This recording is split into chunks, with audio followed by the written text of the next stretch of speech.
नमस्कार फ्रेंड्स, मैं सुनील यादव आप सभी का स्वागत करता हूं आपके अपने YouTube channel M with Sunil पर। दोस्तों, 69,000 शिक्षक भर्ती में जो 6,800 की लिस्ट में सेलेक्टेड अभ्यर्थी हैं उनके लिए ये वीडियो बहुत ज़्यादा इंपॉर्टेंट होने वाला है। साथ ही साथ जो नई शिक्षक भर्ती का इंतजार कर रहे हैं जो साथी और भी प्रदेश में जो कई महत्वपूर्ण घटनाएं हो रही हैं, इसके साथ साथ पूरे देश में जो घटनाएं घटित हो रही हैं इससे संबंधित ये महत्वपूर्ण वीडियो है। दोस्तों, सबसे पहले बात करता हूं कि भारत के माननीय प्रधानमंत्री महोदय लगातार तीसरी बार प्रधानमंत्री बन चुके हैं और उनके साथ साथ 71 मंत्रियों ने भी शपथ ग्रहण कर ली है।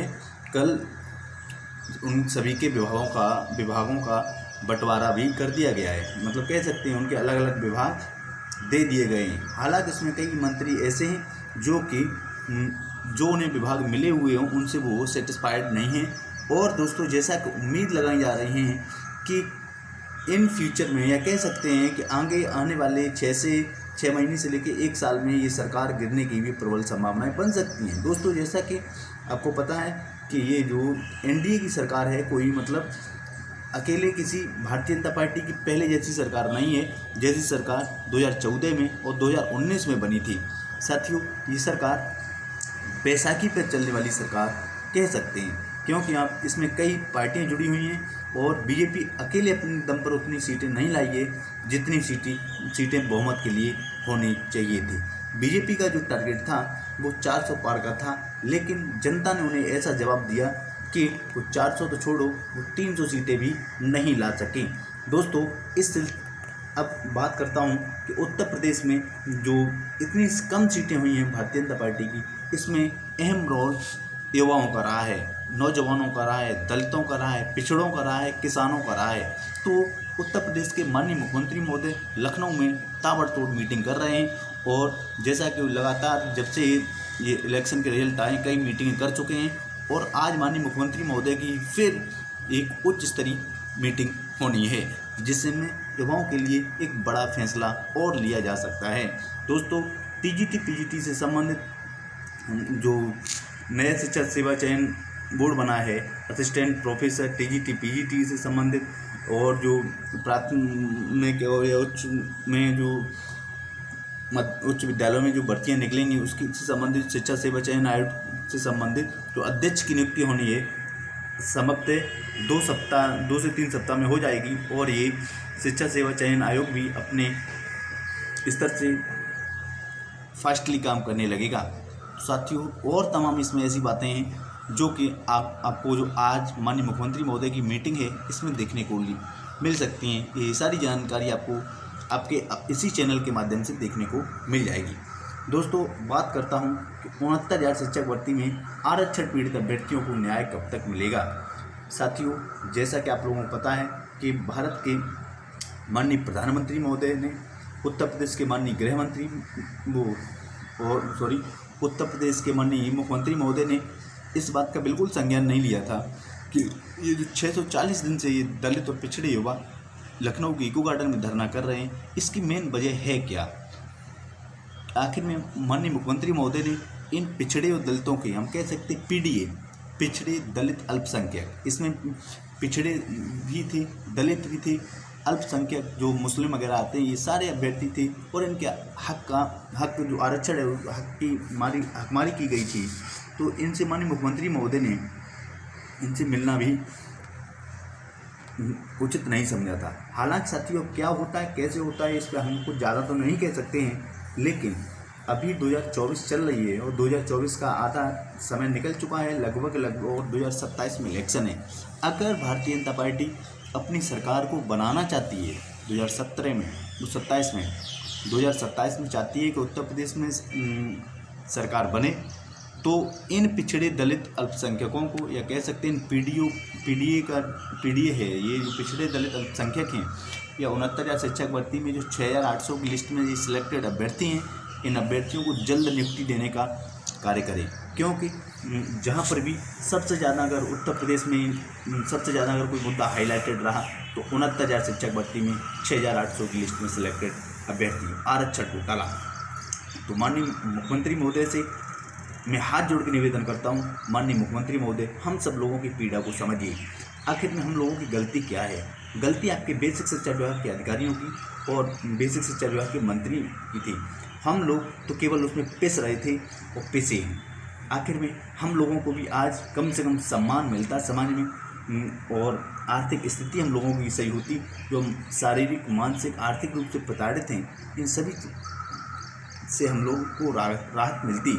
लेकिन कहीं न कहीं माननीय मुख्यमंत्री महोदय ने हम लोगों की बात को नहीं समझा, और उसका नतीजा अगर हम लोगों को भी सीट से दूर कर दिया गया तो उसका नतीजा ये रहा कि आज उत्तर प्रदेश में कई सांसद ऐसे हैं जो सांसद द्वारा चुने जाते हैं। मैं गारंटी के साथ इस बात को कह सकता हूँ, अगर माननीय मुख्यमंत्री महोदय हम सभी पिछड़े दलितों को, जो आरक्षण पीड़ित अभ्यर्थी, इनको न्याय उसी टाइम दे देते, 2022 में लिस्ट निकली थी उसी टाइम दे देते, तो आज ये कंडीशन नहीं होती। जो पहले 62 सांसद थे, 60-62 सांसद थे, उससे कम सांसद नहीं होते। इसका फ़ायदा कहीं न कहीं समाजवादी पार्टी को हुआ है, या कह सकते इंडिया गठबंधन को हुआ है। तो मैं उत्तर प्रदेश के यशस्वी, न्यायप्रिय माननीय मुख्यमंत्री महोदय से निवेदन करता हूं हाथ जोड़ के कि माननीय मुख्यमंत्री महोदय, हम सब लोगों की पीड़ा को समझिए और हम सब लोगों को न्याय दीजिए। आखिर में हम लोग कहाँ जाएं, क्या करें? आपने जो क्राइटेरिया रखा था 60-65 का, वो क्राइटेरिया भी हम लोगों ने क्वालिफाइड किया, और तमाम चीज़ें हैं। हालांकि अगर माननीय मुख्यमंत्री महोदय अगर ऐसा नहीं करेंगे तो हम और कर भी क्या सकते हैं? हम लोग अपोजिट में जाएंगे, आपके विरोध करेंगे फिर, और क्योंकि संविधान में अधिकार दिया गया है अपनी आवाज़ उठाने का, सोशल मीडिया के माध्यम से, प्रिंट मीडिया के माध्यम से, जन जन तक। जिस तरीके से हमने उत्तर प्रदेश में ये मुद्दे को अपने लोगों के द्वारा अपने ओबीसी एससी समाज में पहुंचाया था, वैसे ही अगर आपने हम लोगों को जल्द न्याय नहीं दिया तो माननीय मुख्यमंत्री महोदय, माननीय प्रधानमंत्री महोदय, माननीय गृह मंत्री महोदय, हम सभी ओबीसी एससी समाज के बच्चे, ओबीसी एससी समाज के आरक्षण पीड़ित अभ्यर्थी जन जन तक पहुँचेंगे, जन जन तक ये आवाज़ पहुँचाएँगे। और मैं इस बात को कहता हूँ, अगर 2027 में आप भारतीय जनता पार्टी को रिपीटेड करना चाहते हैं, जिस तरीके से केंद्र में आपने लगातार हैट्रिक लगा दी है, लगातार 3 बार प्रधानमंत्री बनने की माननीय मोदी जी ने, तो अगर यही हैट्रिक उत्तर प्रदेश के यशस्वी, न्यायप्रिय मुख्यमंत्री माननीय योगी आदित्यनाथ महाराज लगाना चाह रहे हैं, लगातार 3 बार मुख्यमंत्री बनना चाह रहे हैं,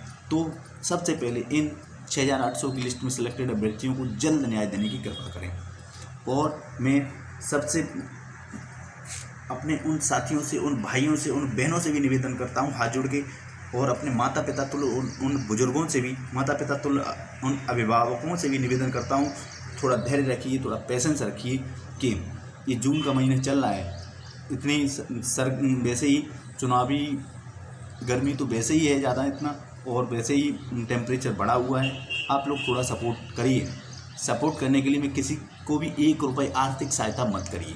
दोस्तों, जो लोग धरना के नाम पर आपसे आर्थिक सहयोग मांगते हैं, आप उनकी कंडीशन क्या है? आपसे मान लेते हैं 100 रुपये, 500 रुपये, 1000 रुपये, 2000 रुपये डलवाते हैं। 6800 की संख्या बहुत होती है। अगर हर किसी ने 500 रुपये, 100, 1000, 2-2000 रुपये डाल दिए तो उस शख्स की, जिसके खाते में रुपये जाते, कितनी आर्थिक स्थिति मजबूत होगी। आप समझ रहे हैं इन बातों को? इसलिए मेरा आप सभी से निवेदन है कि प्लीज़ किसी को भी 1 रुपया आर्थिक सहयोग मत करिए। मुझे पूर्ण विश्वास है, हमें पूर्ण उम्मीद है कि हम लोगों को न्याय जल्द मिलेगा। हमारे कुछ साथी जनता दरबार में माननीय मुख्यमंत्री महोदय से मिले, और वहाँ पर जो प्रशासनिक अधिकारी हैं या मुख्यमंत्री की जनता दरबार को देखते हैं, वहाँ से जो प्राप्त जानकारी हुई, वहाँ से यही अंदाज लगाया गया, यही कहा गया कि आप लोगों का मैटर जल्द से जल्द सॉल्व होने के कगार पे है, और जो उम्मीद की जा सकती है, अगर सरकार ने चाहा तो इसी महीने में भी ऑर्डर आ सकता है। दोस्तों, बहुत से लोग कहते होंगे कि जून में ऑर्डर कैसे आ सकता है। दोस्तों, जो विश्वस्त सूत्रों से जानकारी मिली है कि संभवतः जून के सेकंड लास्ट सप्ताह, या कह सकते हैं 20 जून के आसपास भी ऑर्डर आ सकता है। स्पेशली कई ऑर्डर आप लोग कहते होंगे, कई बार देखा होगा आपने कि जो सुनवाइयाँ होती हैं वो रात में भी सुनवाइयाँ हुई हैं। तो जब कोई इमरजेंसी होती है, कोई चीज़ सिचुएशन ऐसी होती है, तो ऑर्डर जून के महीने में भी आ सकता है। साथ ही सरकार लगी हुई है, सरकार खुद सोच रही है कि जो हमारा ये इतना डैमेज हो गया है, इतना मतलब वोट बैंक इधर उधर हो गया है, इसको कैसे कंट्रोल किया जाए। तो साथियों, हतोत्साहित ना हो, परेशान ना हो, निराश ना हो, एकजुट रहें, एकजुट बने रहें। और मैं उम्मीद करता हूँ सभी साथी स्वस्थ होंगे, मस्त होंगे, और एक दूसरे को सपोर्ट जरूर करेंगे। साथ ही साथ में सबसे एक बार पुनः निवेदन करता हूँ, प्लीज़ ट्विटर पर, सोशल मीडिया पर 6800 की लिस्ट में सिलेक्टेड अभ्यर्थियों को नियुक्ति दो। 69,000 शिक्षक भर्ती, जो भी हैशटैग हमारे जो साथी ट्विटर पर एक्टिव हैं वो ग्रुपों में बने रहें, ट्विटर ट्रेंड जरूर कराते रहें। डेली अगर सब लोग 15 से 20 मिनट अपना टाइम देंगे तो इसका हम लोगों को बहुत बेनिफिट मिलेगा। जल्द हम लोग अपने अपने विद्यालयों में होंगे। उम्मीद करता हूँ कि इसी महीने के अंत तक या अगले महीने में हम लोग अपने अपने विद्यालयों में होंगे। और इन्हीं शुभकामनाओं के साथ, इन्हीं प्रार्थना के साथ मैं परमपिता परमात्मा से भी प्रार्थना करता हूँ, उत्तर प्रदेश के न्यायप्रिय मुख्यमंत्री महोदय से भी प्रार्थना करता हूँ और सभी भाइयों से भी प्रार्थना करता हूँ कि एकजुट बने रहें, जल्द सफलता मिलेगी। संघर्ष कभी बेकार नहीं आता है, सफलता एक दिन में नहीं मिलती है लेकिन एक दिन जरूर मिलती है। बने रहिए आप अपने YouTube channel M with Sunil पर।